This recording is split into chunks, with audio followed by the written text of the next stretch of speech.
राष्ट्र सर्वप्रथम, राष्ट्र सर्वप्रथम, राष्ट्र सर्वप्रथम, राष्ट्र सर्वप्रथम। राष्ट्र सर्वप्रथम की बात ललित सुमन के साथ कार्यक्रम में आप सभी राष्ट्रवासियों का हार्दिक स्वागत है। कर्तव्य पथ पर चलने वाले अमर कहलाए जाते हैं। कर्तव्य ना करे कोई तो जी कर भी क्या मिले। कुछ ऐसी ही सोच रही होगी मायापुरी इलाके में तैनात बहादुर अधिकारी शंभू दयाल की, जिनका आज बीएलके अस्पताल में इलाज के दौरान निधन हो गया। एएसआई शंभू दयाल मायापुरी में हुई छीना झपटी की एक वारदात को सुलझाने रेवाड़ी लाइन फेज 1 की झुग्गी बस्ती में पहुंचे थे, जहां एक महिला ने शिकायत की थी कि एक बदमाश ने उसके पति का फोन छीन लिया है और उन्हें धमका रहा है।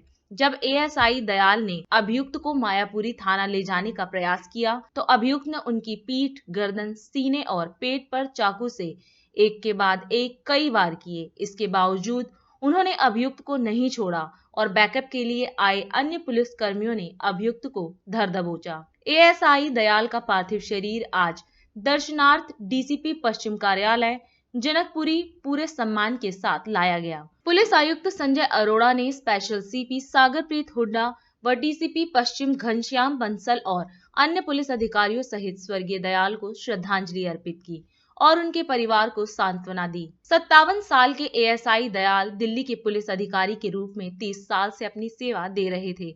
सूत्रों के अनुसार मूल रूप से राजस्थान के सीकर जिले के निवासी स्वर्गीय दयाल का अंतिम संस्कार उनके गांव गवली बिहारपुर पाटन थाना क्षेत्र तहसील नीम का थाना में किया जाएगा। शहीद एएसआई शंभू दयाल की बहादुरी को देखते हुए उन्हें सम्मानित करने की मांग उठ रही है। उनका यह समर्पण युवा पुलिस कर्मियों के लिए प्रेरणा स्रोत और विभाग के अन्य अधिकारियों के लिए एक सीख है। वरिष्ठ संपादक ललित सुमन, डीआईडी न्यूज, राष्ट्र सर्वप्रथम टीम की ओर से एएसआई शंभू दयाल को विनम्र श्रद्धांजलि। भारत की केंद्रीय वित्त मंत्री निर्मला सीतारमण व देश के लोकसभा अध्यक्ष और क्षेत्रीय सांसद ओम बिरला ने आज राजस्थान के कोटा में क्रेडिट आउटरीच कार्यक्रम को संबोधित किया। इस अवसर पर दोनों ही नेताओं ने लघु उद्यमियों, पशुपालकों व अन्य स्वीकृत लाभार्थियों को ऋण वितरित किया। इस अवसर पर केंद्र सरकार की विभिन्न योजनाओं के तहत कुल 1550 करोड़ रुपए से अधिक के 33,000 से भी अधिक ऋण स्वीकृत किए गए हैं। वितरण कार्यक्रम के दौरान केंद्रीय वित्त मंत्री ने अपने संबोधन में कहा कि सभी अधिकारियों ने पिछले 3 महीनों से लगातार जनता से बात कर जरूरतमंदों को ऋण उपलब्ध कराया है। जैसे हर क्षेत्र के ऊपर बैंकों के साथ बैठ करके अध्ययन करती हूँ, उसका नतीजा देखती हूँ, क्या अच्छा चल रही नहीं चल रही है। उस दौरे में कोटा बूंदी के ऊपर एक बार विस्तृत तरीके से बैंकों के साथ बात हुआ। फिर बैंकों को मैंने स्पष्ट कहा कि आप अगले 3 महीने के अंदर कोटा में जाकर के हर पंचायत और शहरी या गांव, हर जगह पर जिनको प्रधानमंत्री के एक भी योजना को ना छोड़ते हुए सभी योजना के द्वारा उनको जो उपलब्धियां मिलना है वो मिलने के लिए कोशिश करें, जाकर उधर बैठकर काम करें। ऐसे करके दिल्ली में जो अधिकारीगण है उनको भेजा। वो पिछले 3 महीने से हर पंचायत में गए, हर गांव में गए और हर सड़क पटरी में जो ठेला वाला है उनसे बात किए और पशुपालक को जो प्रधानमंत्री जी ने किसान क्रेडिट कार्ड के द्वारा किसान खेती में जो काम करते हैं उनके लिए लोन देते हैं, उनको समय समय पर खरीफ हो रबी हो उनको जो आवश्यकता होता है वो सब देने के काम जो बैंक करते हैं। किसान का मतलब खेती में काम करने वाला सिर्फ नहीं, पशुपालक करना भी किसान जैसे ही है, इसीलिए उनको भी केसीसी कार्ड मिलना चाहिए।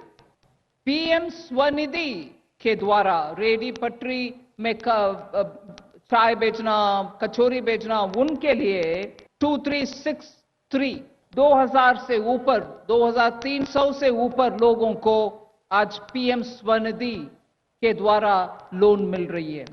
उसमें वैल्यू 3 करोड़ से ज्यादा अमाउंट आज बंटवारा होने वाले हैं। कुल मिलाकर के 7000 से ज्यादा लोग कोटा में पीएम स्वनिधि में 10,000 हो, 5,000 हो, 50,000 हो, 10 लाख तक लोन मिलना अभी संभव हो गया है। ये पीएम स्वनिधि लोन में आप सामने आकर के कोई कागज, सोना, जमीन कुछ गिरवी रखने का आवश्यकता नहीं है। प्रधानमंत्री नरेंद्र मोदी जी ने पहले ही बोले कि प्रधानमंत्री जी का गारंटी है इस लोन में, इसलिए आप गारंटी के नाम पर कुछ भी कागज सामने रखने का आवश्यकता नहीं है, आपको सीधा लोन मिलता है। मुझे याद है कि भारत के प्रधानमंत्री जी जिन्होंने अपना जीवन गरीबी से जिया, उनकी मां ने, स्वर्गीय मां ने उन्हें कठिन परिस्थितियों में पाला, लेकिन एक कर्मयोगी की तरह जिन्होंने अपने जीवन को समाज और देश के लिए समर्पण किया, वह उस गरीब के दर्द को जानते हैं।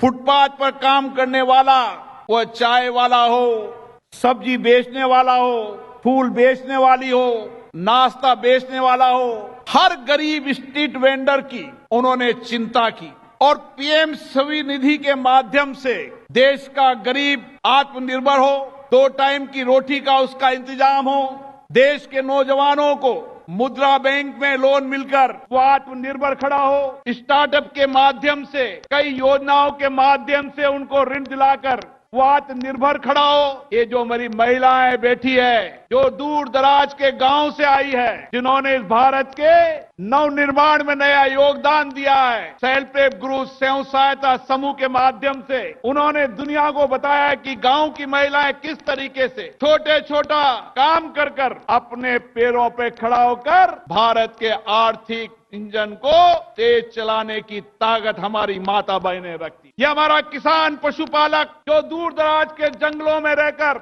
लोगों को दूध देने का काम करता है, आज दूर दूर से जंगलों से, गांव से वो आया है, आज पशुपालक की चिंता की है तो भारत के प्रधानमंत्री जी ने की है, वित्त मंत्री जी ने की है। इसलिए मेरा आपसे आग्रह है कि आज आप बड़ी संख्या में यहाँ पर आए, बड़ी अपेक्षा से आए, आकांक्षा से आए, आप निश्चित रखिए, बैंक के सेक्रेटरी साहब ने भी कहा और वित्त मंत्री जी का भी सपना है कि हर व्यक्ति को आर्थिक रूप से मजबूत करना, ऋण देकर उसको संबल प्रदान करना, ताकि वह अपने काम को, अपने व्यापार को, अपने उद्योग को, अपने व्यवसाय को, चाहे घर पे करता हो चाहे कहीं भी करता हो, खड़ा हो सके और उस ऋण को भी चुकाकर अपने जीवन को ठीक से यापन कर सके। सरकार का मत स्पष्ट है कि गरीब से गरीब व्यक्ति को भी आर्थिक संबल देकर भारत के ग्रोथ इंजन को मजबूत खड़ा किया जाए। यही आप सबका बहुत बहुत धन्यवाद। जय हिंद। छत्तीसगढ़ के मुख्यमंत्री भूपेश बघेल ने राज्य स्तरीय छत्तीसगढ़िया ओलंपिक का शुभारंभ रायपुर के इंडोर स्टेडियम में किया। इस अवसर पर उपस्थित जनता को संबोधित करते हुए मुख्यमंत्री ने इस खेल कार्यक्रम के वार्षिक आयोजन की घोषणा की और कहा कि यह खेल हर वर्ष सितंबर-अक्टूबर के समय आयोजित किए जाएंगे। मुख्यमंत्री ने इस दौरान खेलों के महत्व पर भी चर्चा की और कहा कि पहले राज्य की बेटियों को विवाह के उपरांत खेलों को त्यागना पड़ता था, लेकिन इस बार छत्तीसगढ़िया ओलंपिक में बेटियां खो खो, फुगड़ी व अन्य सभी खेल भी खेलेंगी। हम 6 अक्टूबर से यहीं से शुरुआत करे रहे और समापन भी ये हुई। जब छत्तीसगढ़िया ओलंपिक की शुरुआत करें तो कैसे खेली, कौन कौन से खेल हुई, कौन कौन प्रतिभागी रही, आयोजन कैसे ढंग से हुई, सब विभाग वन के भी चिंता रही से, अधिकारी मन भी चिंतित रही से। फिर तय हुई कि खेल विभाग के साथ साथ पंचायत और नगरीय प्रशासन विभाग भी सहयोग करिए और कर्म के सहयोग से आज सफलतापूर्वक यह आयोजन हुई, जिन 14 प्रकार के खेल जिन हमार जहाँ राष्ट्रीय और अंतर्राष्ट्रीय स्तर पे भी खेले जाते वो खेल मन भी शामिल हुई। तो हमारे छत्तीसगढ़ में जिन खेल खेले जाते वो मल्ला शामिल किए गए। सबसे बड़ी बात यह है कि पूरा प्रदेश में खेल के प्रति एक वातावरण बनीस और जिसमें पूरा गांव के गांव उमड़ के खेल में भागीदार बनीस, दर्शक भी बनीस, खिलाड़ी भी बनीस और बहुत जन ऐसे खिलाड़ी मल्ला भी मौका मिलीस, खासकर लड़की मल्ला जीवन शादी के बाद ससुराल चल रहे थे और ससुराल में वो मल्ला खेल के अवसर नहीं मिला। बहु मल्ला पर्दा के पीछे रखे जाते, सर ढक के रिथे। ऐसा मल्ला भी जब ये छत्तीसगढ़िया ओलंपिक में अवसर मिलीस तो बढ़ चढ़ के हिस्सा लीस और कछोरा भीर के कबड्डी भी खेलीस और फुगड़ी भी खेली। खेल बंद नहीं होना चाहिए, हर साल होना चाहिए कर आयोजन। मैं आप लोग विश्वास दिलाता हूं मंच के माध्यम से कि ये जो छत्तीसगढ़िया ओलंपिक है वो हर साल हो ही, सितंबर अक्टूबर के महीना में आयोजन हो ही। तो आप सब लोग खूब बधाई, शुभकामना। अभी समय है एक छोटा सा ब्रेक का, हम चलते हैं ब्रेक पर। ब्रेक के बाद हम आपसे बात करेंगे, आप कहीं जाए नहीं। श्रेया फर्निशिंग यूनिट ऑफ निर्मल्स की ओर से आप सभी को नव वर्ष 2023 की हार्दिक शुभकामनाएं। सातों दिन आपकी सेवा में हमारे यहाँ कम से कम दाम पर कपड़े उपलब्ध हैं। Kamal Biltech private limited wishing you a very happy new year. With our professional team and experience of delivering projects, in past we guarantee you peace of mind and top quality work in an affordable price. Mother India पत्रिका की ओर से आप सभी को नव वर्ष 2023 की हार्दिक शुभकामनाएं।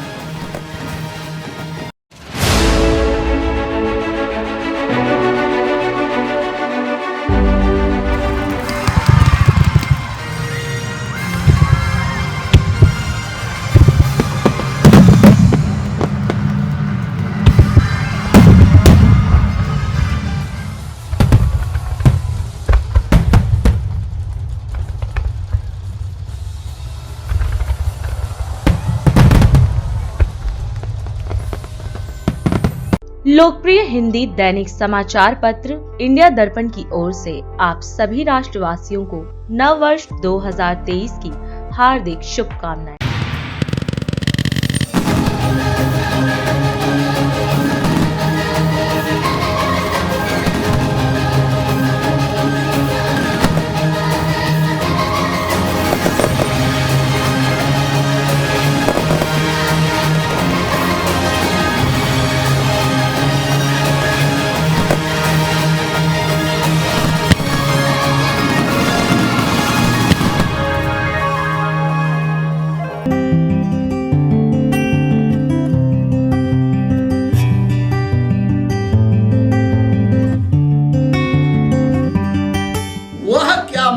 दिखाए जग को, वह क्या मार्ग दिखाए जग को, जिसे दिशा भ्रम हो जाए।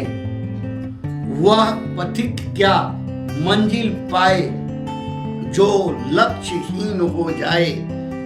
कैसे लगे किनारे नैया, जिसका नाविक बहक गया हो। कैसे राष्ट्र बढ़ेगा आगे, जिसका अगुआ भटक गया हो।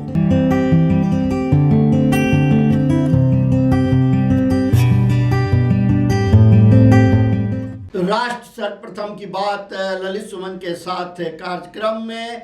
ब्रेक के बाद आप सभी राष्ट्रवासियों का स्वागत है। उत्तर प्रदेश के मुख्यमंत्री योगी आदित्यनाथ ने वाराणसी स्थित काशी हिंदू विश्वविद्यालय में आयोजित सुफलाम पृथ्वी तत्व विषय पर आधारित अंतर्राष्ट्रीय संगोष्ठी में भाग लिया। इस अवसर पर उपस्थित जनसभा को संबोधित करते हुए मुख्यमंत्री ने कहा कि भारत के अमृत महोत्सव की शुरुआत से पहले कोरोना जैसी महामारी आई, जहां दुनिया इस महामारी के सामने पस्त हो गई, वहीं भारत ने स्वदेशी वैक्सीन के माध्यम से देश की जनता की सुरक्षा की।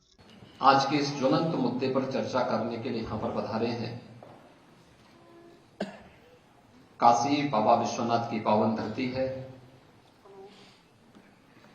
बाबा भैरवनाथ जी के द्वारा रक्षित धरती है। मां गंगा की असीम कृपा इस धरती पर बरसती है। ये महामना की धरती है, जो उनकी कर्म साधना की पवित्र धरती, अनेक ऋषि मुनियों, संतों, आचार्यों और सिद्धों की साधना से पवित्र धरती है। और आज देश ही नहीं बल्कि दुनिया को एक यशस्वी नेतृत्व प्रदान करने वाले भारत के यशस्वी प्रधानमंत्री श्री नरेंद्र मोदी जी की कर्म साधना की भी धरती है। इस अवसर पर आप सबका हृदय से स्वागत करता हूं। ये संजोगी है कि जब भारत अपनी आजादी के अमृत महोत्सव वर्ष की आहट हुई थी, दुनिया में कोरोना की भी आहट सुनाई दे रही थी।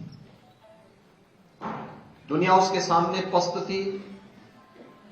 दुनिया ने कोरोना जैसी महामारी के सामने अपने सारे यंत्र छोड़ दिए थे, पूरी तरह उसके सामने पस्त हो चुकी थी।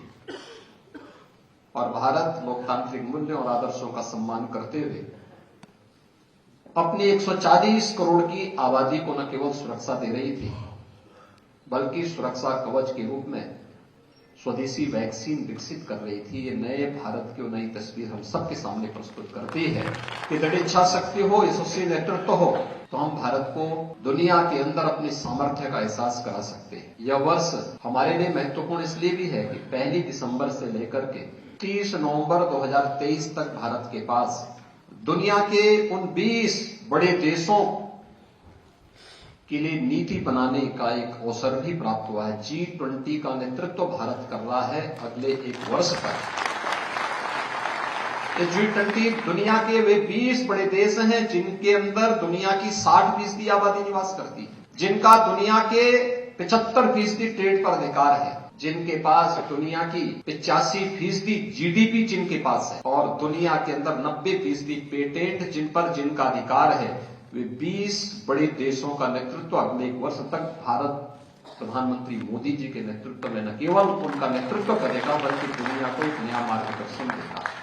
जो सबसे ज्वलंत मुद्दा आता है वो आता है कि हमने पर्यावरण के लिए क्या किया है, पर्यावरण संरक्षण के लिए हमने क्या किया है। ये दुनिया के विकसित देश अपनी प्रगति के लिए जीव सृष्टि के साथ धोखा कर रहे हैं और इसको लेकर के पर्यावरणविद जगह जगह आंदोलन करते हैं। कुछ उसके नाम पर विकास विरोधी तत्व भी उसके नाम पर उभर पड़ते हैं और फिर उसके नाम पर किस प्रकार का माहौल खड़ा करते हैं सबके सामने। और उन स्थितियों में ये वैचारिक कुंभ जैसे आयोजन पंच महाभूतों को बचाने के लिए जिस प्रकार की एक पहल आज प्रारंभ हुई है, विचार परिवार से जुड़े हुए अलग अलग संगठनों ने मिलकर के जिस कार्यक्रम को आगे बढ़ाया है वो अभिनंदनीय है और सराहनीय है। मैं इसके लिए सदैव भैया जी जोशी जी को और उनके मार्गदर्शन के लिए उनको हृदय से धन्यवाद भी ज्ञापित करता हूं। इस त्रिदिवसीय संगोष्ठी के लिए मैं यहां पर आयोजकों को हृदय से धन्यवाद देता हूं और विश्वास व्यक्त करता हूं हम किसी निष्कर्ष पर अवश्य निकलेंगे। शासन आपके इस पूरे अभियान को पूरा समर्थन करेगी और धरती माता की सेहत के लिए जिस भी प्रकार के कदम उठाने की आवश्यकता पड़ेगी हम लोग पूरी मजबूती के साथ इसके साथ खड़े होंगे। भारत जोड़ो यात्रा के हरियाणा चरण के अंतर्गत हुई यात्रा के संदर्भ में एक प्रेस वार्ता को कांग्रेस नेता राहुल गांधी ने संबोधित किया। इस अवसर पर उन्होंने कहा कि हर चरण के साथ कांग्रेस की भारत जोड़ो यात्रा को और अधिक समर्थन मिला है और मैं हरियाणा के युवाओं, माताओं और किसानों का धन्यवाद करता हूं। अब यात्रा कन्याकुमारी से हरियाणा तक पहुंची है और बहुत कुछ सीखने को मिला, बहुत लोगों से हम मिले और देश के दिल में जो है वो डायरेक्टली सुनने को मिला है हम सबको। हरियाणा में आपने रिस्पांस देखा, बहुत अच्छा रिस्पांस है, एनर्जेटिक एंथुजियास्टिक रिस्पांस है। शुरुआत की थी तो लोगों ने कहा कि देखिए केरला में जो रिस्पांस मिलेगा, जो केरला में रिस्पांस मिला वो कर्नाटक में नहीं मिलेगा, बीजेपी के स्टेट में नहीं मिलेगा। पता लगा कर्नाटक में केरला से भी बेहतर रिस्पांस। फिर कहा कि भाई साउथ में मिला है, अब जब हम महाराष्ट्र पहुंचेंगे तो रिस्पांस नहीं होगा, महाराष्ट्र में साउथ से भी अच्छा। और फिर जब हम हिंदी बेल्ट में जा रहे थे कहते हैं हिंदी बेल्ट में तो बिल्कुल नहीं होगा, महाराष्ट्र में रिस्पांस अच्छा, हिंदी बेल्ट में नहीं होगा। मध्य प्रदेश में देखा और भी इम्प्रूवमेंट। और फिर जब हम हरियाणा में आ रहे थे, नहीं बीजेपी की सरकार है, वो रिस्पांस नहीं मिलेगा, और भी इम्प्रूवमेंट। मतलब जहां जितना हम आगे बढ़ते जा रहे हैं रिस्पांस इम्प्रूव करता जा रहा है। तो मैं हरियाणा के युवाओं से, हरियाणा की जनता से, माताएं बहनों से दिल से धन्यवाद करना चाहता हूं कि आपने इतना प्यार दिया, आपने इतनी शक्ति दी, इसके लिए हम बहुत बहुत आभारी हैं। यहाँ पे लोगों ने, किसानों ने हमें हरियाणा की सच्चाई बताई, सड़कों पे हम चले हैं वो भी हमने देखा, तो रियलिटी हमारे और आपके सामने है। ये जो यात्रा है, जो हिंदुस्तान की आवाज़ को दबाया जा रहा है और जो हिंदुस्तान में डर फैलाया जा रहा है, हिंदुस्तान को जो बांटा जा रहा है, उसके खिलाफ ये यात्रा है।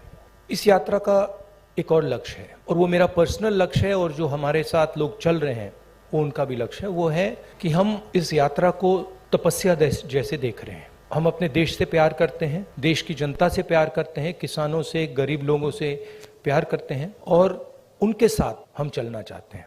यात्रा का लक्ष्य देश की जनता को देश की सच्ची आवाज सुनाने का है। यात्रा का लक्ष्य अवेयरनेस का है और जो मेन 3 बातें हैं जो हम सब जगह कहते हैं, भारत जोड़ो, डर के खिलाफ खड़े हो, नफरत मत करो, ये एक मुद्दा है। दूसरा मुद्दा जो हिंदुस्तान में इकोनॉमिक इनइक्वालिटी हो रही है, जो सारा का सारा धन 2, 3, 4 लोगों के हाथ में है, इसके खिलाफ, और उसके जो नतीजे हैं, भयंकर जो अनएम्प्लॉयमेंट हो रहा है, तेजी से जो महंगाई बढ़ रही है, उसके खिलाफ ये यात्रा है। लोगों को ये मालूम है कि भाई हिंदुस्तान में बेरोजगारी बढ़ रही है तो उसका कारण है कि पूरा का पूरा धन 3, 4, 5 लोगों के हाथ में है, सबको मालूम है। लोगों को यह भी मालूम है कि वो जो धन का कॉन्सेंट्रेशन हो रहा है, पूरा का पूरा पूरी आर्थिक शक्ति जो 3, 4 लोगों के हाथ में जा रही है, उसका नतीजा बेरोजगारी है, उसका नतीजा महंगाई है। लोगों को कनेक्शन मालूम है, तो हम ये बात रखना चाहते हैं और बहुत सक्सेसफुली ये बात यात्रा ने रखी है। इसलिए मैं आपसे कह रहा हूं कि जहां भी हम जा रहे हैं, यात्रा इंप्रूव हो रही है। केंद्रीय सूचना प्रसारण मंत्री अनुराग ठाकुर ने आज प्रवासी भारतीय दिवस के अवसर पर मध्य प्रदेश में आयोजित सम्मेलन को संबोधित किया। कार्यक्रम में विदेश मंत्री एस जयशंकर, केंद्रीय गृह राज्य मंत्री निशित प्रामाणिक और मध्य प्रदेश के मुख्यमंत्री शिवराज सिंह चौहान भी उपस्थित रहे। इस अवसर पर उन्होंने युवाओं पर केंद्रित इस सम्मेलन को संबोधित करते हुए युवाओं के माध्यम से हुई देश की प्रगति और युवाओं के लिए सरकार की योजनाओं की चर्चा की। मुझे आशा है कि आपका ये प्रवास बहुत अच्छा रहेगा।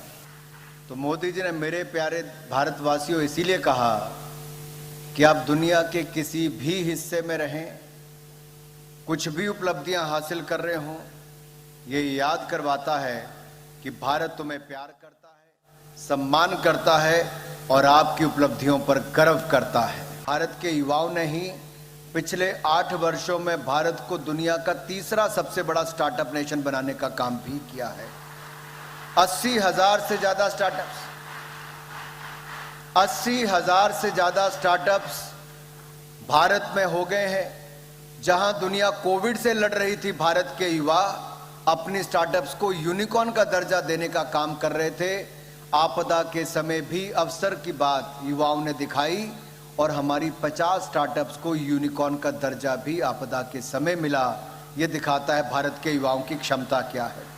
भारत दुनिया का 3रा सबसे बड़ा आकर्षक एक इन्वेस्टमेंट डेस्टिनेशन है, जहां पर टेक्नोलॉजी ट्रांजैक्शंस दुनिया भर में होती हैं। अगर मैं इंडिया के यूपीआई भीम प्लेटफॉर्म की बात करूं तो 782 करोड़ ट्रांजैक्शंस एक ही महीने में होना और 12,82,000 करोड़ की ट्रांजैक्शंस होना, ये दुनिया में सबसे बड़ी फाइनेंशियल ट्रांजैक्शंस अगर मैं किसी एक प्लेटफॉर्म पर हुई तो यूपीआई भीम भारत ने करके दिखाया, जो विकसित देश भी नहीं कर पाए हैं। और भारत साइंस एंड इंजीनियरिंग की पीएचडी अवार्ड करने में भी पीछे नहीं रहा। दुनिया में 3रा रैंक भारत को पीएचडी अवार्ड में करने में साइंस एंड इंजीनियरिंग में मिला है। कुछ ही दिनों में प्रधानमंत्री जी परीक्षा पे चर्चा भी करने वाले हैं और इंडिया ने अपने मोबाइल सब्सक्रिप्शन पे भी एक बहुत बड़ी तरक्की प्रगति देखी है। अगर आप देखेंगे नंबर्स किस तरह से बढ़ा है, इंटरनेट कनेक्शन जो 2014 में 250 मिलियन थे, वो बढ़कर 2022 में 900 मिलियन यानी कि 25 करोड़ से बढ़कर 90 करोड़ हो गए और ब्रॉडबैंड कनेक्शन 60 मिलियन से बढ़कर 810 मिलियन हो गए।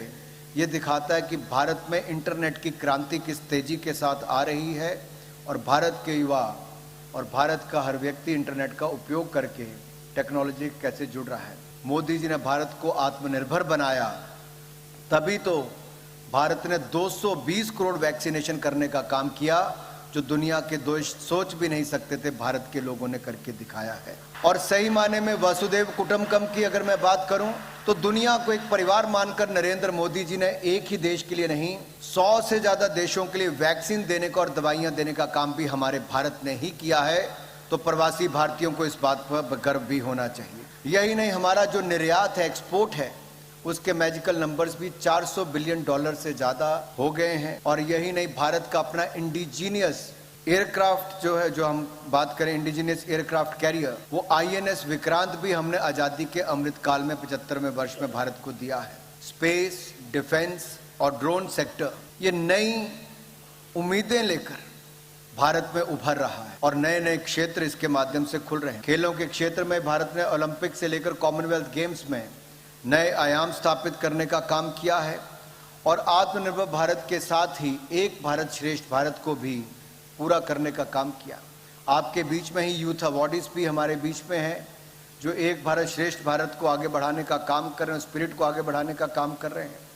और मैं तो ये कहूँगा कि आप जब आए हैं तो इस कार्यक्रम के माध्यम से बाकी युवाओं से जरूर मिलिए और उनके साथ देश को घूमने का प्रयास अवश्य कीजिए। आप जितना भारत घूमेंगे, भारत की विशेषताओं को भी जानेंगे, भारत की समस्याओं को भी जानेंगे और कहीं ना कहीं समस्याओं का समाधान करने में भी आप एक बहुत बड़ा सहयोग कर सकते हैं। एक व्यक्ति अगर सोचे, एक व्यक्ति अगर ठान ले, दुनिया बदल सकता है। और मुझे कहते हुए गर्व है हमारे प्रधानमंत्री श्रीमान नरेंद्र मोदी जी पर। मुझे 2014 याद आता है, भारत के प्रधानमंत्री ने हाथ में झाड़ू थामी और कहा स्वच्छ भारत, तो पूरे देश ने हाथ में झाड़ू थाम ली और इंदौर ने तो स्वच्छता में छक्का लगा दिया, सिक्सर मारा है। लगातार 6वीं बार नंबर 1 और मध्य प्रदेश भी ओवरऑल नंबर 1। प्रधानमंत्री जी ने कहा मेक इन इंडिया, तो सारी चीजें भारत यहां बनाने लगा। डिजिटल इंडिया, तो दुनिया का 40% डिजिटल पेमेंट आज भारत में हो रहा है। स्किल इंडिया, यूथ स्किल हो गए। आज सचमुच में अनेकों क्षेत्रों में भारत मोदी जी के नेतृत्व में दुनिया को दिशा दिखा रहा है और प्रधानमंत्री जी ने संकल्प लिया है आत्मनिर्भर भारत का। और आने वाले कल में भारत को ज्ञान शक्ति, अर्थ शक्ति, प्रधानमंत्री जी ने कहा $5 ट्रिलियन की इकोनॉमी भारत को बनाना है 2026 तक और आत्मनिर्भर शक्ति बनाना है। इसके लिए जरूरी है इनोवेशन और टेक्नोलॉजी।